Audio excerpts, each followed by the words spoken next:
Assalamualaikum warahmatullahi wabarakatuh. Hari ini kita akan menjelaskan tentang kelas 6 tema 8 subtema 1 pembelajaran 4. Fokus pembelajaran kita adalah bahasa Indonesia, PPKN, dan IPS. Tujuan pembelajaran adalah dengan mencermati bacaan, siswa mampu mengidentifikasi informasi penting. 2. Dengan melakukan diskusi mengenai pasal 31 ayat 1, siswa memahami bahwa seluruh warga negara Indonesia berhak mendapatkan pendidikan. 3. Dengan menjawab pertanyaan tentang hak dan kewajiban warga negara Indonesia, siswa lebih memahami tentang hak dan kewajiban sebagai pelajar dan diwujudkan dengan membuat pekerjaan janji untuk negeri. 4. Dengan membuat peta pikiran tentang negara tetangga, siswa dapat mengetahui karakteristik geografis negara-negara di wilayah ASEAN. 5. Dengan membaca memindai, siswa mampu menemukan informasi tertentu yang diinginkan. Tahukah kamu tentang sekolah Yayasan Himmata? Sekolah ini adalah sekolah anak jalanan. Ada 400 anak yang sekolah di sini, dengan tenaga pengajar yang diibaratkan sukarelawan. Kenapa sukarelawan? Karena tenaga pengajar di sini dibayar murah. Gaji yang mereka dapatkan itu tidaklah seberapa, tidak cukup untuk memenuhi kebutuhannya. Namun, karena tuntutan hati nurani, tuntutan kemanusiaan, pengajar di sini rela dibayar murah. Asalkan anak-anak Indonesia bisa mengenyam bangku sekolah. Untuk informasi lebih jelasnya, silahkan dibaca teks berikut ini ya. Selamat membaca.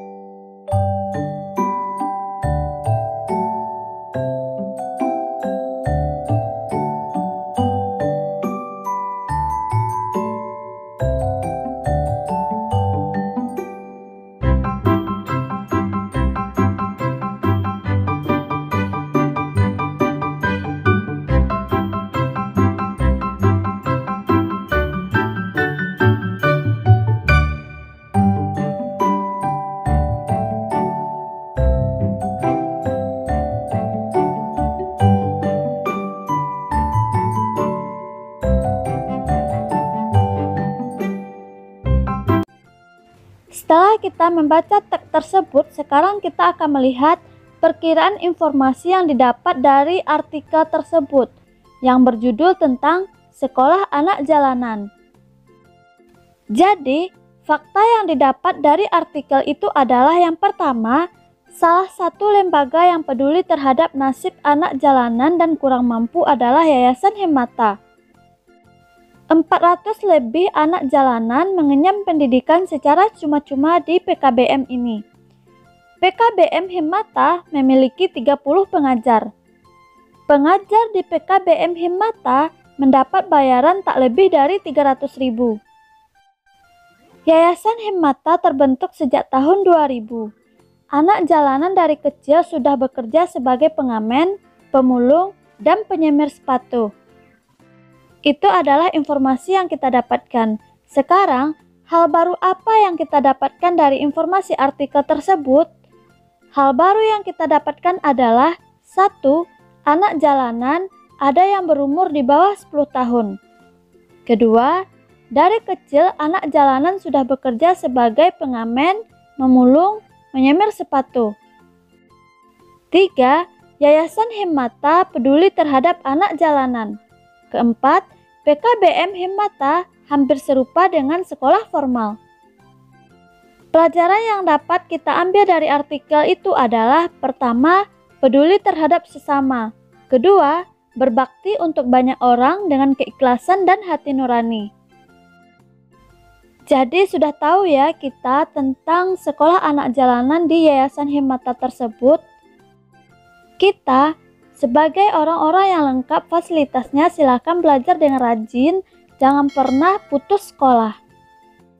Dari cerita tentang Pusat Kegiatan Belajar Masyarakat atau PKBM Himmata, kita menjadi tahu bahwa ada orang yang bekerja keras agar setiap anak Indonesia bisa memperoleh pendidikan. Hampir setiap hari, kamu dan teman-temanmu juga ke sekolah ya untuk belajar. Bagi beberapa anak Indonesia yang lain, kesempatan untuk bersekolah tidaklah mudah. Supaya kegiatan bersekolah memberi manfaat bagimu kelak di masa depan, maka kewajiban-kewajiban apa yang perlu kamu laksanakan? Untuk mengetahui kewajiban kita sebagai pelajar, kita isi peta pikiran berikut ya. Kewajiban pertama, belajar dengan giat. Kewajiban kedua, menghormati guru. Kewajiban ketiga, menjaga kebersihan sekolah. Kewajiban keempat, mengerjakan tugas.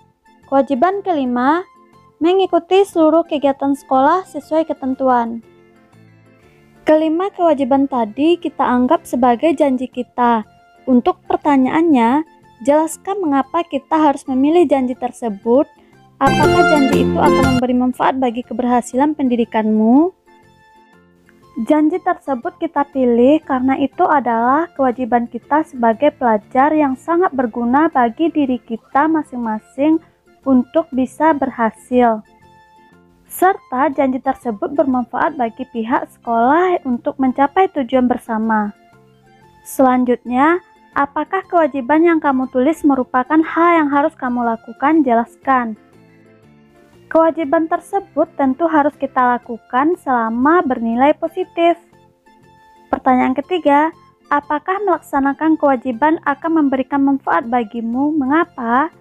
Melaksanakan kewajiban bermanfaat karena membantu kita memahami banyak hal dan melatih kemampuan diri untuk memaksimalkan semua potensi diri.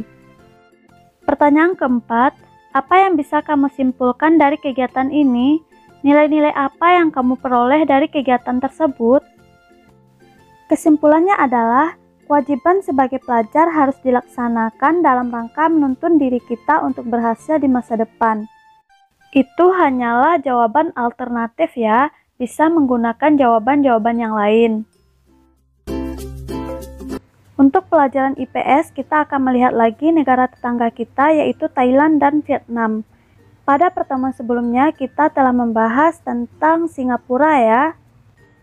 Jadi fokus pembelajaran kita sekarang itu adalah Thailand dan Vietnam. Seperti apa sih Thailand dan seperti apa juga sih Vietnam itu? Yuk kita bahas. Masih ingatkah kamu jumlah negara ASEAN? Iya, benar. Jumlah negara ASEAN ada 10 negara. Ke-10 negara tersebut otomatis juga negara tetangga kita. Karena ASEAN dibentuk berdasarkan faktor kedekatan posisi negara juga.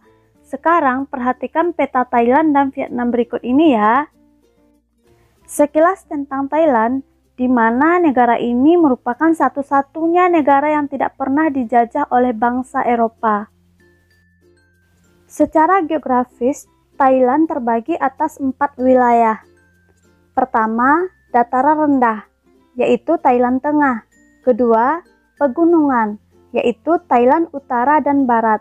Ketiga, pegunungan kapur, yaitu Thailand Timur.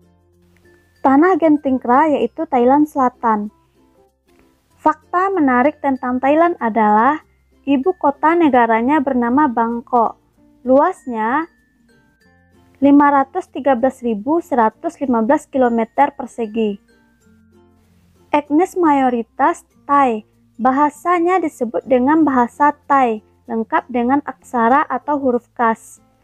Agama mayoritas di sana adalah Buddha. Bentuk pemerintahannya kerajaan dengan kepala negara raja. Mata uangnya baht. Thailand terkenal sebagai negeri gajah putih.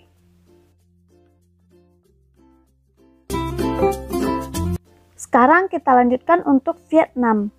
Bentang alam Vietnam berupa bukit dan gunung berhutan lebat serta sedikit dataran rendah.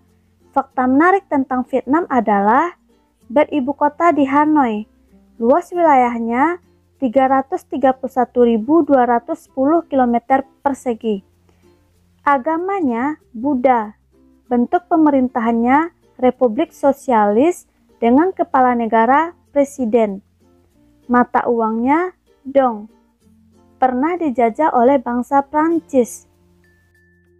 Kota Ho Chi Minh merupakan penghormatan terhadap pejuang Vietnam yang juga bernama Ho Chi Minh. Vietnam dulunya pernah terbagi menjadi dua, yakni Vietnam Utara dan Selatan. Indonesia pernah menampung pengungsi Vietnam akibat konflik Utara dan Selatan sampai tahun 1996. Tepatnya itu adalah di Pulau Galang, Kota Batam, Provinsi Kepulauan Riau. Tahukah kamu Pulau Galang, Kota Batam? Tempat ini menjadi tempat wisata di Kota Batam untuk sekarang ini. Ya, sampai hari ini kita masih bisa temui tempat penampungan ini di Kota Galang, Batam. Sekarang kita akan lihat bagaimana sih kerjasama ASEAN di bidang ekonomi. Pertama, pembukaan pusat promosi ASEAN. Kedua, penyediaan cadangan pangan. Ketiga, penyelenggaraan proyek industri. Keempat, kawasan perdagangan bebas. Dan yang kelima, sebagai koperasi ASEAN. Sedangkan kerjasama ASEAN di bidang politik yang pertama, pertemuan Menteri Pertahanan. Kedua, pengirim duta dan konsulat. Ketiga, perjanjian ekstradisi ASEAN. Perjanjian ini artinya pemulangan tersangka kejahatan ke negara asal di antara negara ASEAN. Keempat, perjuangan kawasan bebas nuklir.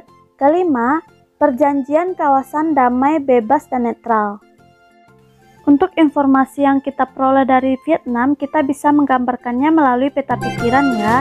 Ini adalah peta pikiran tentang Vietnam. Silahkan dibaca.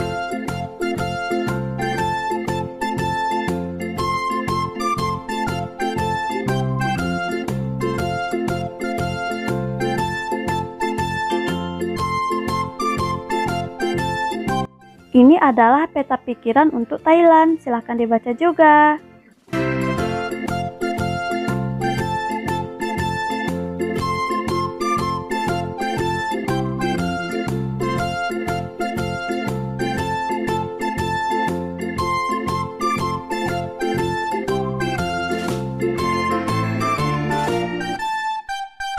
Untuk pelajaran hari ini sampai di sini dulu ya. Jangan lupa di-subscribe serta share sebanyak-banyaknya agar banyak yang tahu. Terima kasih. Assalamualaikum.